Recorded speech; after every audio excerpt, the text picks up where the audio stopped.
ഇതിനിടയിൽ നമ്മളൊക്കെ മറന്നുപോയ ഒരു തോൽവിയുണ്ട്.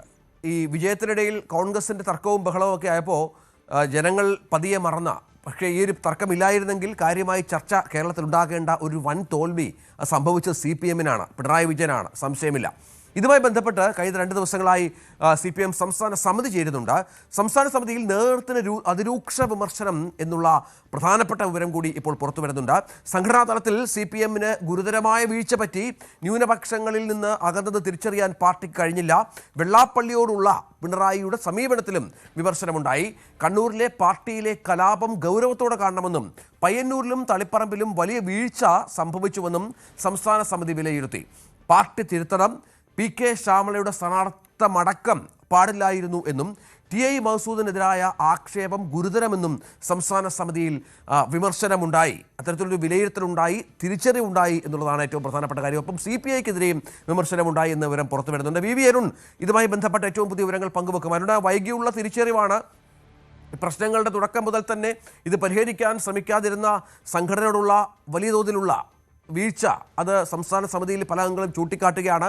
നമുക്കറിയാം, ഇതിന് മുൻപ് തുറക്കാതിരുന്ന പല ആളുകളുമാണ് ഈ തോൽവിക്ക് ശേഷം ഇത്തരം അഭിപ്രായ പ്രകടനങ്ങൾ നടത്തുന്നത് എന്ന് വേണം മനസ്സിലാക്കാൻ. എന്താണ് സംസ്ഥാന സമിതിയിൽ ഉണ്ടായ പ്രധാനപ്പെട്ട വിമർശനങ്ങൾ?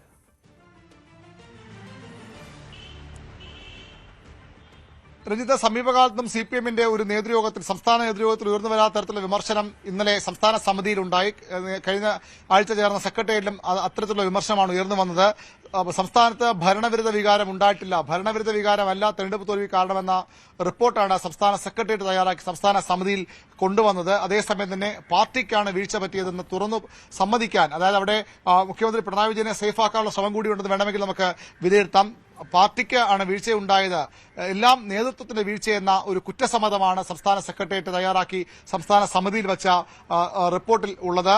എല്ലാ തലത്തിലും, അത് ബ്രാഞ്ച് തലം മുതൽ ഒരുപക്ഷെ പൊളിറ്റ് ബ്യൂറോ വരെ അല്ലെങ്കിൽ കേന്ദ്ര കമ്മിറ്റി വരെ എല്ലാ തലത്തിലും സംഘടനാ വീഴ്ച സംഭവിച്ചുവെന്ന് CPM ഏറ്റുപറയുകയാണ്.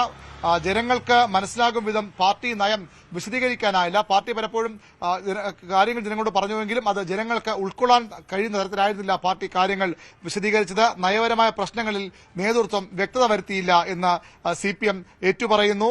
കണ്ണൂരിലെ കലാപം സംസ്ഥാനത്താകെ പാർട്ടിക്ക് തിരിച്ചടിയുണ്ടാക്കി. പാർട്ടിയുടെ ഏറ്റവും ഉറച്ച കോട്ടയാണ് കണ്ണൂർ. അവിടെയാണ് ഒരു ജില്ലാ സെക്രട്ടറി അംഗവും ജില്ലാ കമ്മിറ്റി അംഗവും പാർട്ടി വിട്ടുപോയത്. നിസാര പ്രശ്നങ്ങളിലല്ല. ഒരാൾ രക്താക്ഷി ഫണ്ട് ആരോപണത്തിൽ, മറ്റൊരാൾ സംസ്ഥാന സെക്രട്ടറിയുടെ ഭാര്യയുടെ സ്ഥാനാർത്ഥിയുടെ പേരിലാണ് പാർട്ടി വിട്ടുപോയത്. അത് തിരുത്താൻ, അത് തടയാൻ, അവരെ ഒപ്പം നിർത്താൻ കഴിയാതെ പോയി എന്ന വിമർശനം ഉയർന്നു വന്നു. ന്യൂനപക്ഷങ്ങൾ പാർട്ടിയിൽ നിന്ന്, മുന്നണിയിൽ നിന്ന് അകന്നുപോയി, അത് തിരിച്ചറിയാൻ CPM-ന് കഴിയാതെ പോയി. വെള്ളാപ്പള്ളി നടേശന്റെ ഇടപെടലുകൾ വലിയ തിരിച്ചടി ഉണ്ടാക്കിയെന്ന് സംസ്ഥാന സമിതിയിൽ അതിരൂക്ഷ വിമർശനം ഉയർന്നു വന്നു. വെള്ളാപ്പള്ളിയോടുള്ള മുഖ്യമന്ത്രി ആയിരുന്ന പിണറായി വിജയന്റെ സമീപനത്തിലും വലിയ പാളിച്ചകളുണ്ടായി. അതിലും കടുത്ത വിമർശനമാണ് യോഗത്തിൽ വന്നത്. വെള്ളാപ്പള്ളിയെ തള്ളിപ്പറയാൻ CPM നേതൃത്വമോ മുഖ്യമന്ത്രിയോ തയ്യാറാകാതിരുന്നത് ന്യൂനപക്ഷങ്ങളെ പാർട്ടിയിൽ നിന്ന് അകറ്റിയെന്നാണ് സംസ്ഥാന സമിതി അംഗങ്ങൾ ഈ സംസ്ഥാന സമിതി യോഗത്തിൽ വാദിച്ചത്.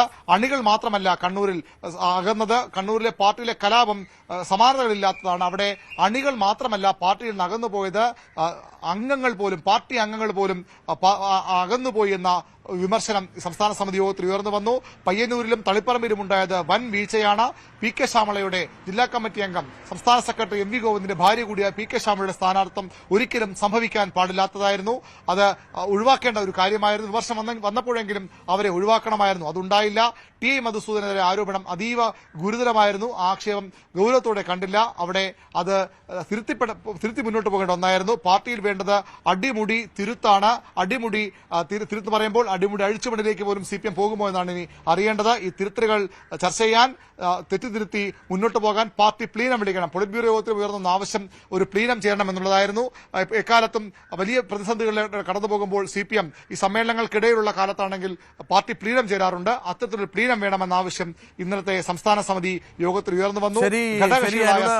CPM-ലെ ചർച്ചകൾ ഏതായാലും ഞാൻ ആദ്യം പറഞ്ഞതുപോലെ ഈ കോൺഗ്രസിലെ ബഹളത്തിനിടയിൽ മുങ്ങിപ്പോയ ചില ചർച്ചകളും ചില വിമർശനങ്ങളും ഒക്കെയാണ് CPM-യുമായി ബന്ധപ്പെട്ട ചരിത്രത്തിലില്ലാത്ത വിധമുള്ള തോൽവി ഏറ്റുവാങ്ങിയ ഒരു സംവിധാനം കൂടിയായി CPM മാറുകയാണ്. മുഖ്യമന്ത്രി പിണറായി വിജയനെതിരെയൊക്കെ വലിയ വിമർശനം ഉയരേണ്ടതാണ്. പക്ഷേ തൽക്കാലം അത് സംഭവിച്ചിട്ടില്ല എന്ന് വേണം മനസ്സിലാക്കാൻ. പകരം നേതൃത്വത്തിനെതിരെ, പാർട്ടി നേതൃത്വത്തിനും സംഘടനാ സംവിധാനത്തിനുമെതിരെയും മറ്റുമാണ് ഇപ്പോൾ സംസ്ഥാന സമിതിയിൽ വിമർശനം ഉയർന്നത് എന്ന് വേണം കാണാൻ. കൂടുതൽ വാർത്തകൾക്ക് news 18 Keralam YouTube channel subscribe ചെയ്യുക.